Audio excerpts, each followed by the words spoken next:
For this video, I'll show you how I repaired, prepped, painted, blended, and glammed up this gorgeous French Provincial desk. At the end, you'll see the stunning results that I'm sure you'll love as much as I do. Let's get started.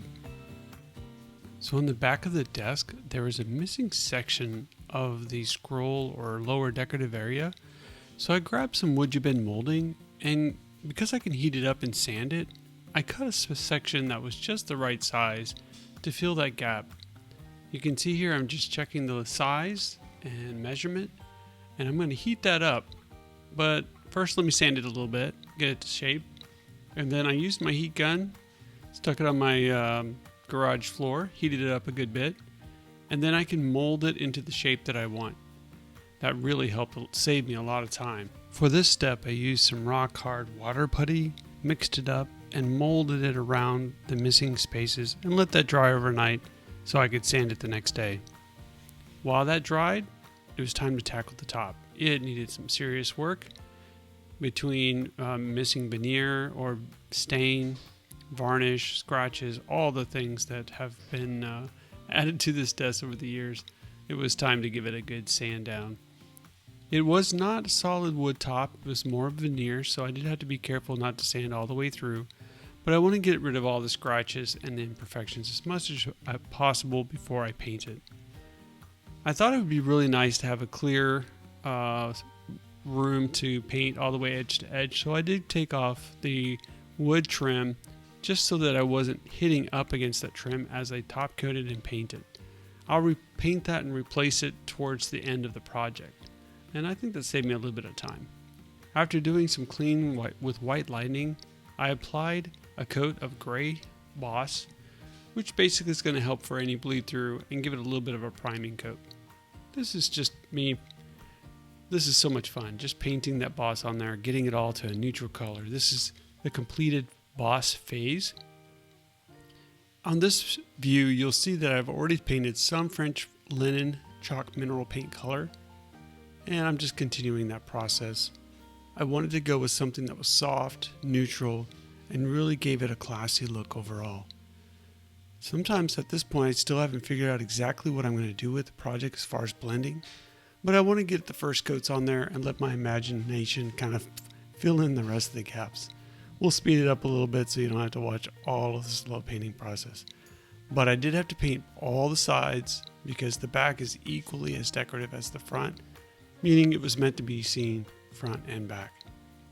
Once that was done, it was time to work in some blending. The first thing I like to do is go ahead and apply a second coat of paint around the areas before I get into the space where I'm going to do blending. For the highlight of each section, I'm using sandbar, which is basically a softer tan color.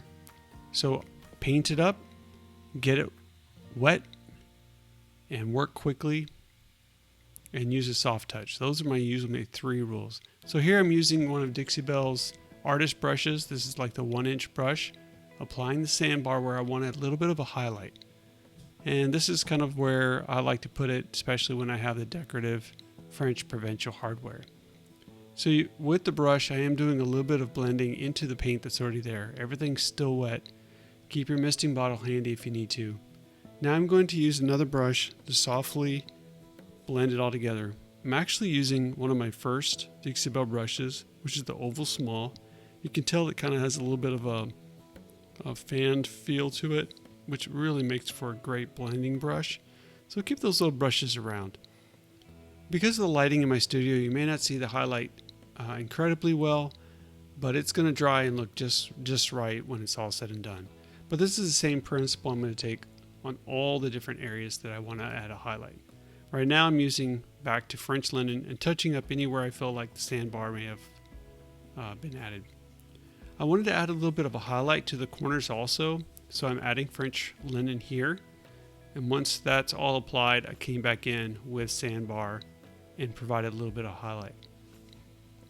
Later in the video you will see that I'm adding gilding wax, gold gilding wax to this area.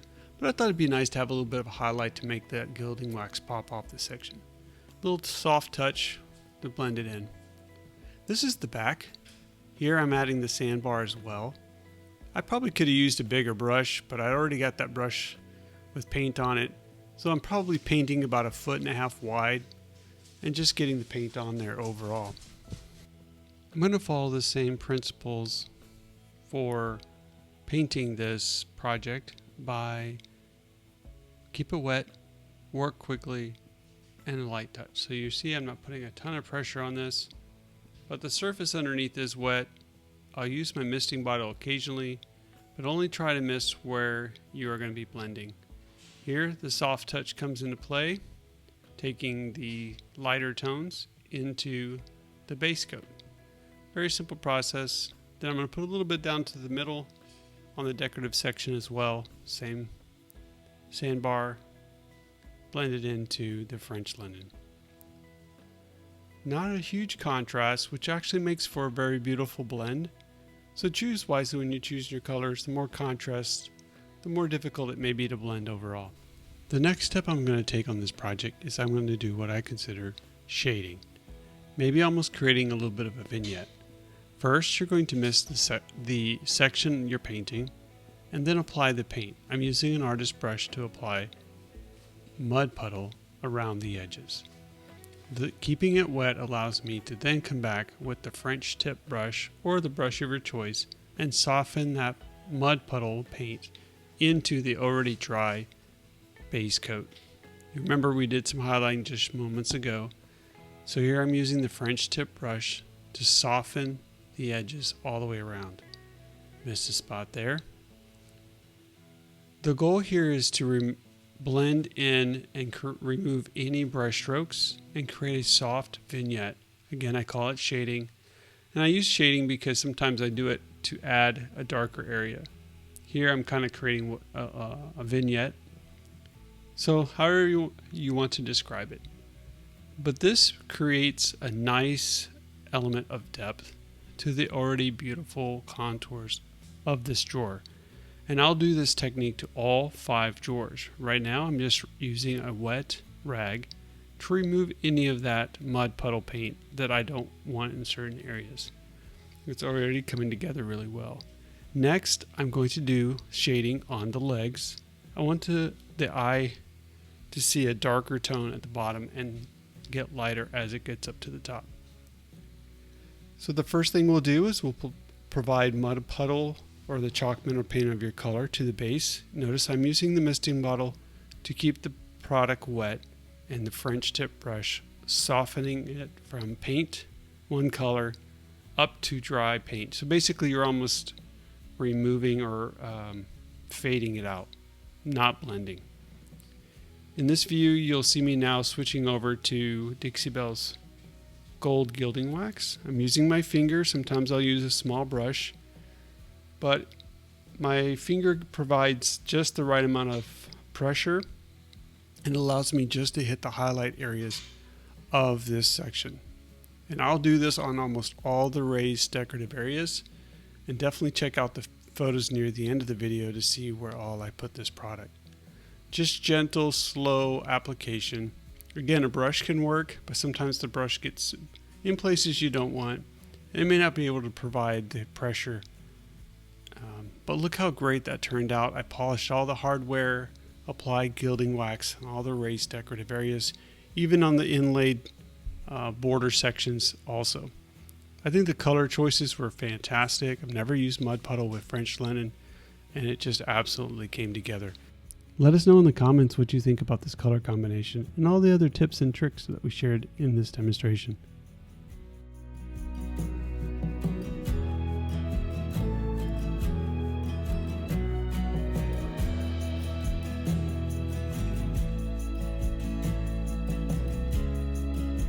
For more videos like this, be sure to subscribe, leave a comment, and don't forget to turn on your notifications to get notified when we post. Thanks for watching.